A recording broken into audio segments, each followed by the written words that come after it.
Pour la première fois, les juristes anglophones et arabophones vont pouvoir accéder au code civil traduit en anglais et en arabe.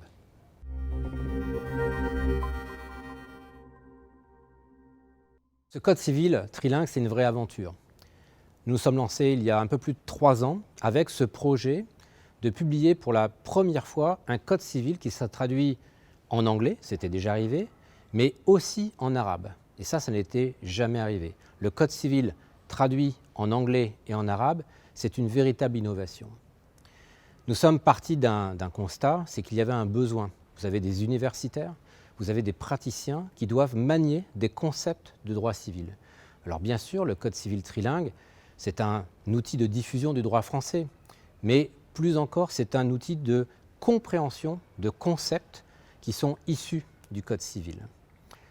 La qualité d'un tel code repose bien évidemment sur celle de ses traductions. Nous avons donc choisi de travailler avec des universitaires de l'Université de Louisiane pour la traduction en anglais. Et d'ailleurs, la traduction en anglais sera versée sur Légifrance. Et avec Sader Publishing pour la traduction en arabe. On sait que traduire le droit de l'anglais ou du français vers l'arabe est un véritable défi.